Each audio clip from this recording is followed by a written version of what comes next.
Panduan Kebaktian Online GKP Immanuel Karawang. 1. Sediakan waktu khusus. Jangan sambil memasak, tiduran, atau melakukan aktivitas lainnya. 2. Persembahkan waktu, ibadah, dan segala sesuatu yang kita miliki sebagai persembahan hidup yang kudus dan berkenan kepada Allah. Itu adalah ibadah kita yang sejati. 3. Diusahakan anggota keluarga dapat berkumpul semaksimal mungkin. 4. Siapkan perangkat yang akan digunakan dan pastikan koneksi jaringan stabil. Apabila memerlukan layar yang lebih lebar, dapat dikoneksikan dengan laptop atau TV dan bisa meminta bantuan kepada anggota keluarga yang dapat mengoperasikannya. Shalom Bapak Ibu Saudara sekalian, kita bertemu kembali dalam kebaktian rumah tangga online, dan sebelum kita mengikuti serta memasuki ibadah kita diajak untuk mengambil saat teduh sejenak secara pribadi.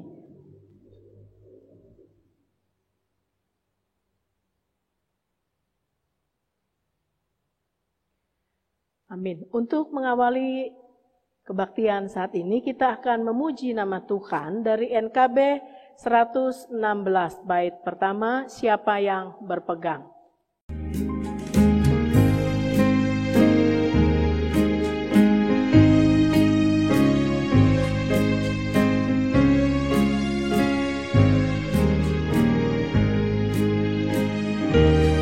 Siapa yang berpegang pada sabda Tuhan dan setia mematuhinya,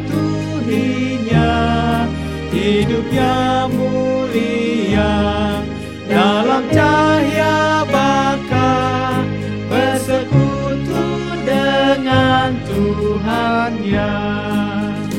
Percayalah dan pegang sabdanya, hidupmu dalam Yesus sungguh bahagia.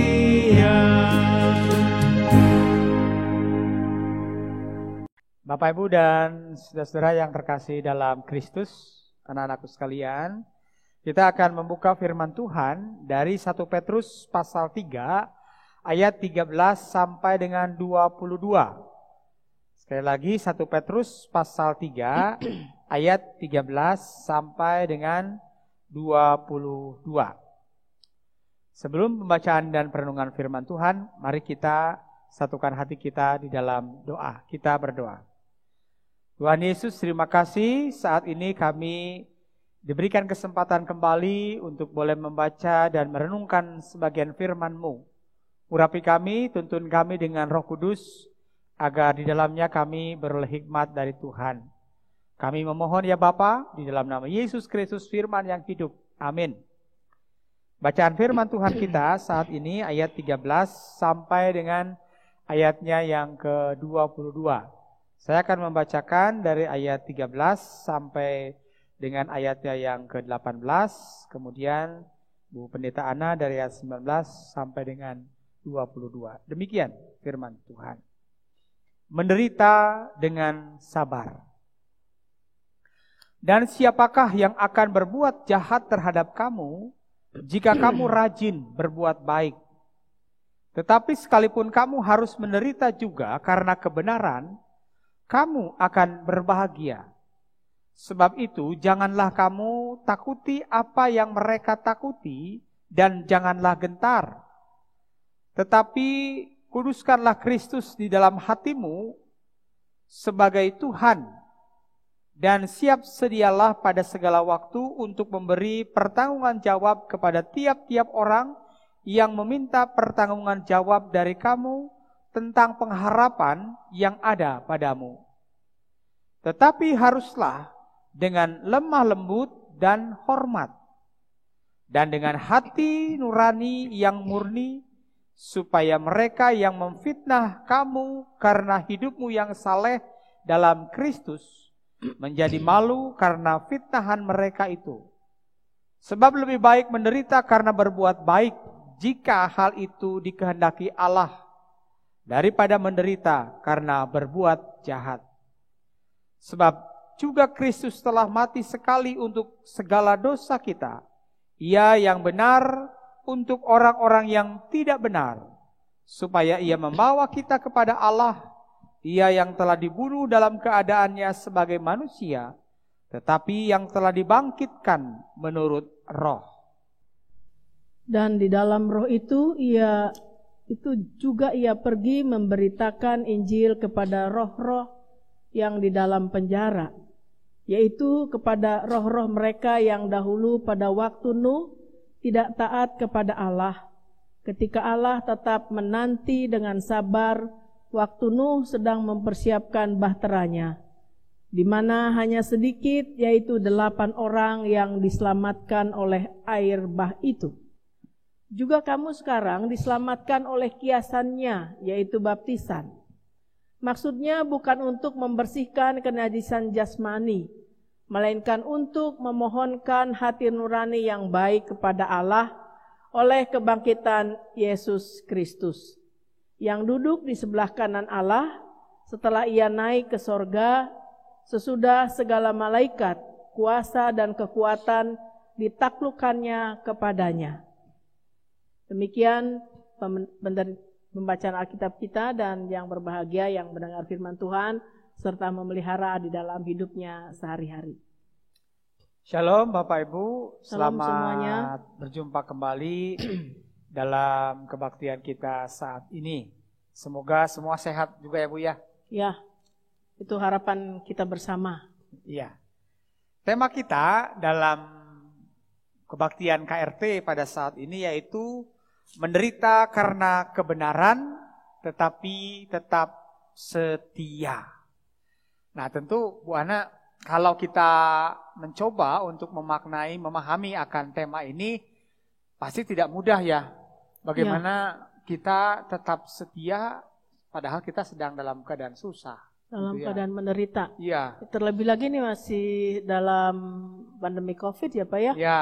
Saya mengikuti berita-berita, ada orang yang menderita bukan karena kebenaran, tapi karena kesalahannya gitu ya. Ada yang maksudnya ngeprank itu loh Pak. Oh iya betul. Kasih bantuan gitu ya, betul, niatnya betul, mah baik, tapi kok isinya sampah. Terus akhirnya berurusan sama hukum ya baru-baru ini.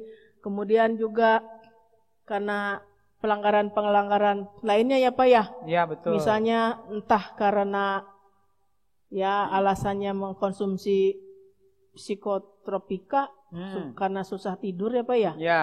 Nah, kemudian terjerat gitu ya. Ya. Nah, bisa nggak nih Pak kalau misalnya orang yang kemudian terkena jeratan hukum ini, terus dia mengatakan ya ini karena kehendak Tuhan, bisa nggak Pak? Tergantung dari sebenarnya kita tidak bisa mengeneralkan ya bahwa kalau menderita itu wah pasti kehendak Tuhan. Padahal ketika kita mencoba menelusuri, ternyata itu bukan maunya Tuhan, tapi karena kesalahannya kesalahannya, kehendaknya. Jadi tidak bisa kita mengatakan bahwa itu mah kehendak Tuhan. Padahal itu jelas-jelas ya karena perbuatan yang dilakukan. Iya, tapi kadang orang suka begitu ya kalau dijawab ya Pak. Saya nggak tahu apakah karena itu untuk menutupi kesalahannya, apa karena rasa malunya kalau misalnya terjerat hukum, ya ini ada pembelajaran berharga, kehendak Tuhan, supaya ya bagaimana gitu ya. Padahal sebenarnya kehendak Tuhan ya jauhi yang melanggar hukum kan betul. Gitu ya. Nah ini menarik juga yang diingatkan melalui pembacaan Alkitab kita nih Pak ya. Yang disampaikan oleh Rasul Petrus kepada orang-orang percaya yang tersebar gitu ya Pak ya. Supaya ketika mereka juga sebagai pengikut Kristus mengalami yang namanya penderitaan, jangan karena kejahatan yang dibuat gitu ya Pak ya. Betul. Tapi penderitaan karena kebenaran, karena kesetiaan mereka mengikut Kristus gitu ya Pak ya. Ya, tepat sekali. Jadi memang penderitaan itu ada dalam berbagai bentuknya gitu ya. Jadi ketika kita mengalami penderitaan oleh karena sebuah tindakan kebenaran, maka di sini kita diajak untuk bahkan dikatakan harus berbahagia ya, harus bersukacita. Ya kita di dalam situasi seperti itu ya jangan kemudian jadi menyesal nih karena saya sudah berbuat baik, kemudian dari perbuatan baik itu kita mendapatkan penderitaan, jangan kemudian kita menyesalinya gitu ya, tetapi bersyukur, berbahagia kalau kita menderita karena sebuah kebenaran gitu ya Bu ya. Ya. Kalau kita perhatikan kan ketika kita berbuat benar bukan tanpa tantangan ya Pak ya. Pastinya. Ada saja orang yang kemudian mencari-cari kesalahan gitu ya supaya kita dijerat hukum walaupun tidak didapati seperti Tuhan Yesus ya Pak ya. Sudah diperiksa oleh Pilatus tapi tidak didapati kejahatan tetap juga gitu ya. Nah, kita benar saja bisa orang kemudian mencari-cari kesalahan kita apalagi kalau kita berbuat jahat ya Pak ya. Berbuat salah lebih lagi gitu ya. Ya, jadi memang bagi Petrus ya dalam suratnya kepada jemaat di sini bahwa penderitaan karena kebenaran itu dikatakan jauh lebih baik daripada penderitaan yang harus dialami karena berbuat jahat. Kalau penderitaan itu diakibatkan karena perbuatan tidak baik kita, maka harusnya itu ya yang harus kitanya merasa bersedih ya. Nah, tapi kalau karena perbuatan baik yang dilakukan kita harus bersyukur di sini. Ya, jadi kehidupan orang percaya harus senantiasa memelihara iman mereka ya Pak.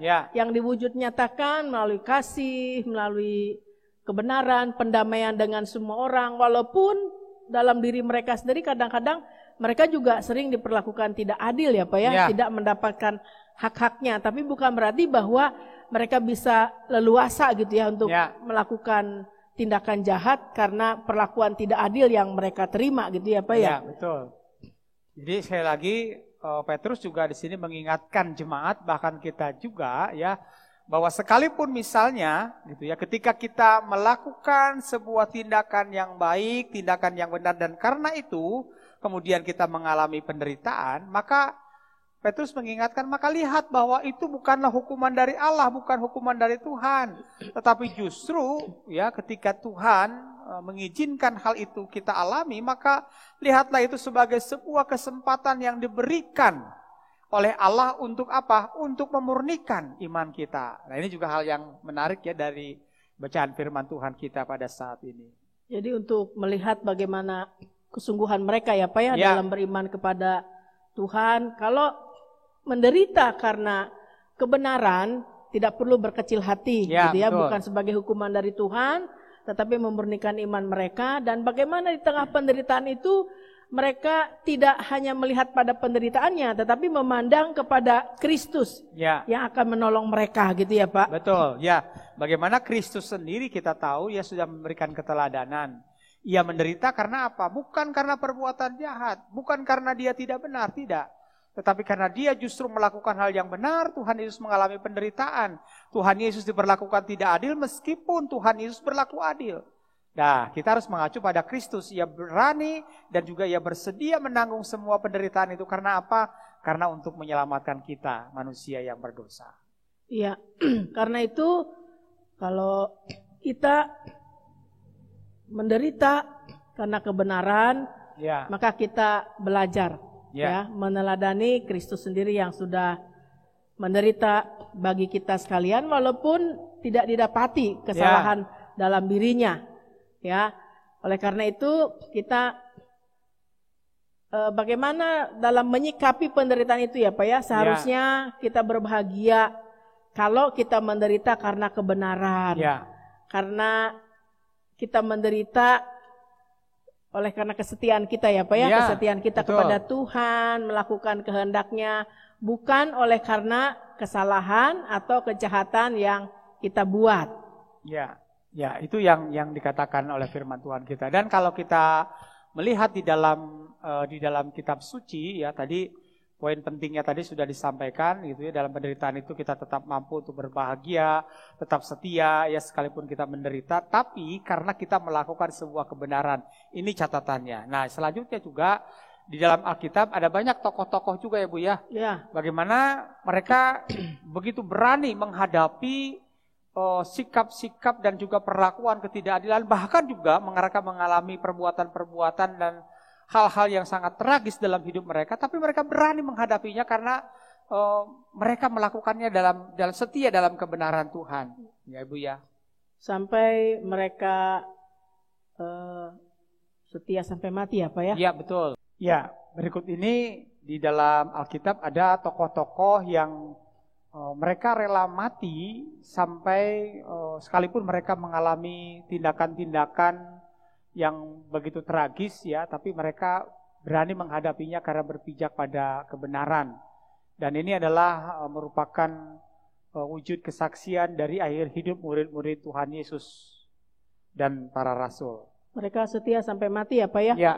Siapa saja tuh Pak? Ya, yang pertama adalah Simon Petrus.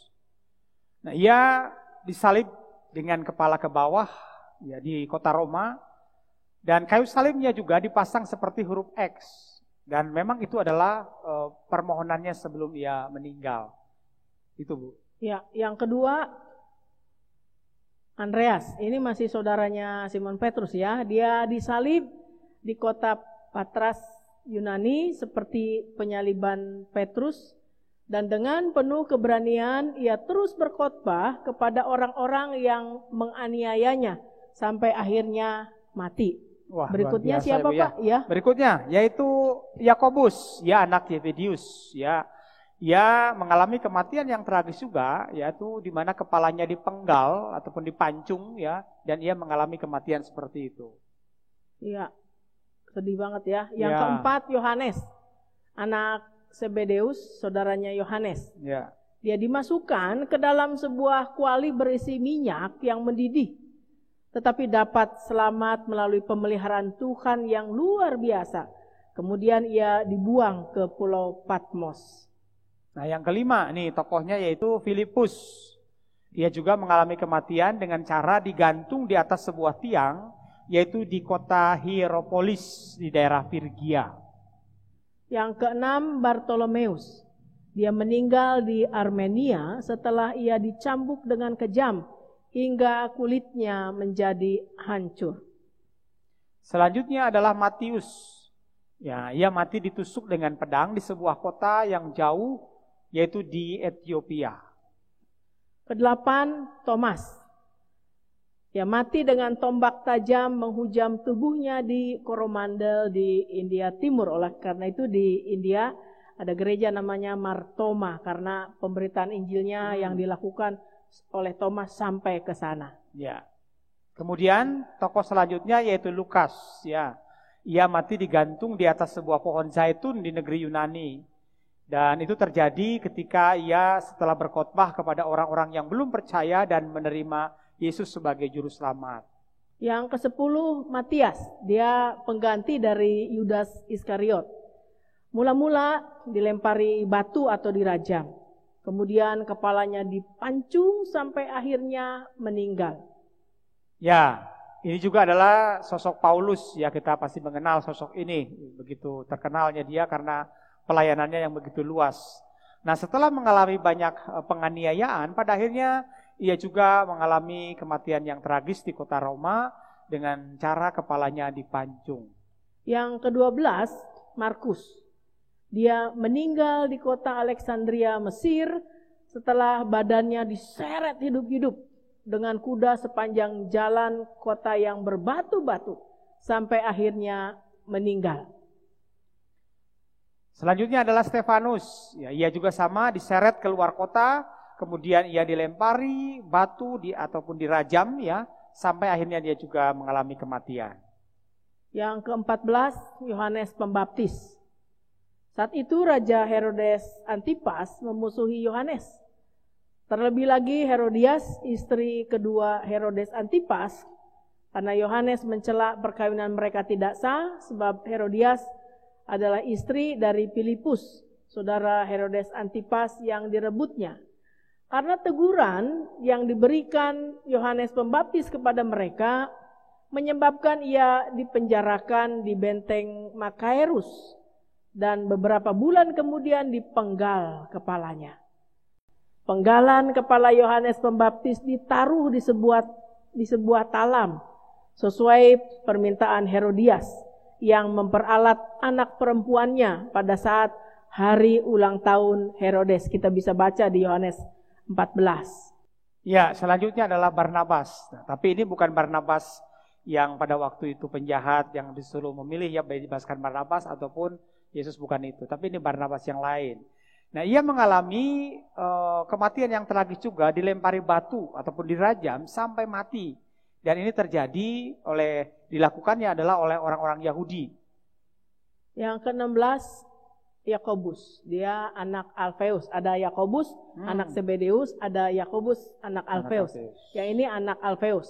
Dia dilemparkan ke bawah, dijatuhkan dari puncak bubungan bait Allah, tempat Tuhan Yesus dicobai. Kemudian dipukuli dengan tongkat sampai ia mati. Ya, jadi sudah banyak ya Bu ya tokoh-tokoh yang mengalami kematian yang tragis, dan itu terjadi kenapa? Karena mereka tetap berprinsip ya, walaupun mereka walaupun mereka menderita, tapi mereka tetap itu terjadi karena mereka berpegang teguh pada kebenaran Tuhan ya. Ya, kiranya ini menginspirasi kita bahwa ada rasul-rasul, murid-murid Yesus yang rela ya demi kebenaran sampai harus mengalami kematian. Oleh karena itu, kalaupun kita menderita karena kebenaran, tidak perlu kecil hati. Betul. Tetap tabah dan setia, karena Tuhan Yesus sendiri bersabda di Wahyu 2 ayat 10, Hendaklah engkau setia sampai mati, dan aku akan mengaruniakan kepadamu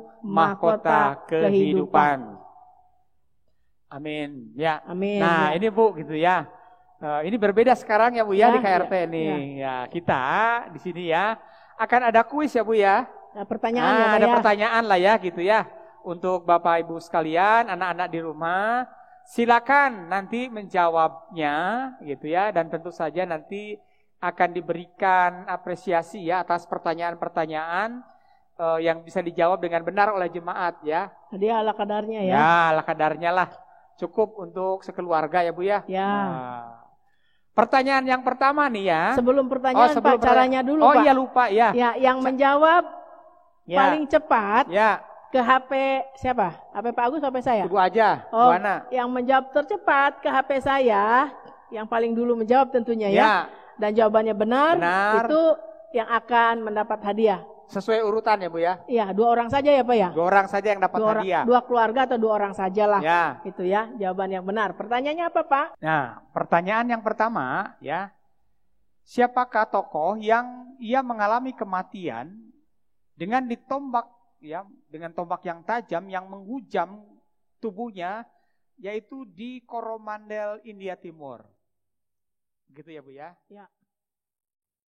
Pertanyaan yang kedua. Siapakah yang meninggal di kota Alexandria, ya, itu di Mesir, setelah badannya diseret hidup-hidup dengan kuda sepanjang jalan kota yang berbatu-batu sampai akhirnya meninggal? Ini pertanyaan kedua. Pertanyaan yang terakhir? Pertanyaan yang terakhir adalah kepada kita semua, ya. Siapakah yang mengalami kematian di mana ia dilemparkan ke bawah ataupun dijatuhkan dari puncak bubungan bait Allah tempat Yesus dicobai. Kemudian tidak berhenti di situ, ia juga dipukuli dengan tongkat sampai ia mengalami kematian. Ya, jadi jawabannya nomor 1, 2, 3. Tidak boleh salah urutannya ya. Ya. Nanti akan dilihat dan saya akan berusaha untuk menilai dengan fair gitu ya, siapa yang paling cepat dan paling benar. Kemudian akan dihubungi.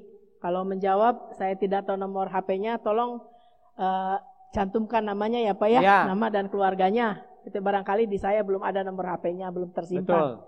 Ya. Demikianlah renungan kita saat ini. Juga ada sedikit pertanyaan tadi ya untuk menyegarkan kita, dan silakan didiskusikan dengan keluarga pertanyaannya, tapi jangan lupa cepat-cepat dijawab ya supaya dapat hadiahnya gitu ya. Tuhan memberkati. Sebagai tanda syukur dan terima kasih kita kepada Tuhan, kita akan menghimpunkan persembahan sambil mengingat firman Tuhan dari 2 Korintus 8 ayatnya yang ke-14-15 demikian. Maka hendaklah sekarang ini kelebihan kamu mencukupkan kekurangan mereka, agar kelebihan mereka kemudian mencukupkan kekurangan kamu, supaya ada keseimbangan. Seperti ada tertulis, orang yang mengumpulkan banyak tidak kelebihan, dan orang yang mengumpulkan sedikit tidak kekurangan. Sementara kita mengumpulkan persembahan, kita iringi dengan pujian.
jatuh,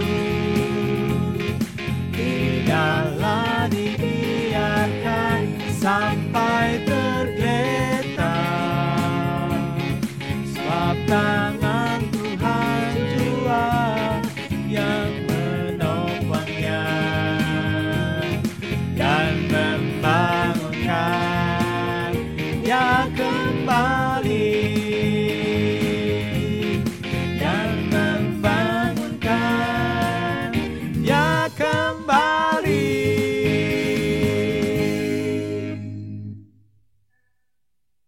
Bapak, Ibu, dan saudara-saudaraku, anak-anakku sekalian, mari kita bersatu hati dalam doa, penutup dan berkat. Tuhan Yesus, terima kasih untuk firman-Mu yang kiranya akan meneguhkan dan menguatkan kami. Bagaimana kami juga bisa melihat kesaksian murid para rasul yang mereka tetap teguh, setia kepada Tuhan, berpijak pada kebenaran sekalipun mereka mengalami aniaya, penderitaan, bahkan kematian. Bila Tuhan, di dalam Roh Kudus Engkau juga menguatkan kami, agar kami pun selalu berpijak pada kebenaran-kebenaran yang Tuhan ajarkan dalam hidup kami, sekalipun karena hal itu kami mengalami penderitaan. Roh Kuduslah yang menjadi sumber kekuatan dan pertolongan bagi kami.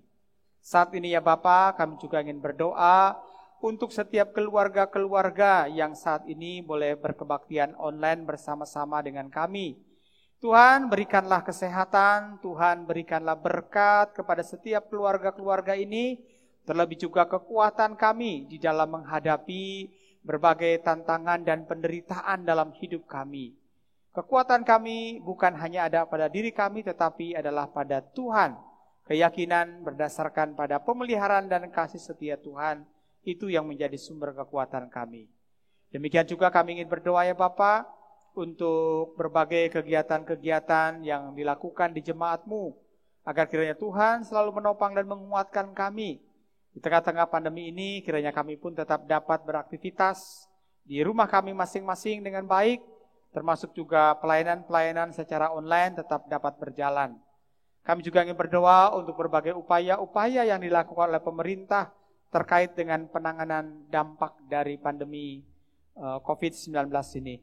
Tuhan, biarlah kiranya kami pun sebagai rakyatnya akan mampu untuk mengikuti setiap tahapan dan proses yang disarankan, yang dianjurkan oleh pemerintah. Dan ini kiranya akan benar-benar memutus mata rantai penyebaran COVID-19 dan kami pun akan beraktivitas kembali pada akhirnya secara normal. Kami bersyukur bahwa berkat-berkat Tuhan juga senantiasa terus Tuhan berikan dalam hidup kami yang boleh kami nyatakan dalam persembahan syukur saat ini. Berkati setiap tangan-tangan yang telah memberikannya ya Bapa dengan berkat-berkat dari Tuhan. Demikian juga untuk jemaat yang sakit, Tuhan tetap menguatkan. Mereka yang bergumul, Tuhan juga yang akan senantiasa meneguhkan. Bapa Allah yang penuh kasih, perjumpakan kami senantiasa di waktu-waktu mendatang dalam keadaan sehat, sejahtera, tidak kurang suatu apapun. Terima kasih ya Bapa. Kami haturkan doa kami hanya dalam nama Yesus Kristus Tuhan kami. Amin. Kita akan sambut berkat Tuhan dengan sukacita. Kiranya kasih karunia, berkat dari Allah Bapa dan damai sejahteranya Di dalam Yesus Kristus dan Roh Kudus memberkati dan menyertai kita sekalian. Amin.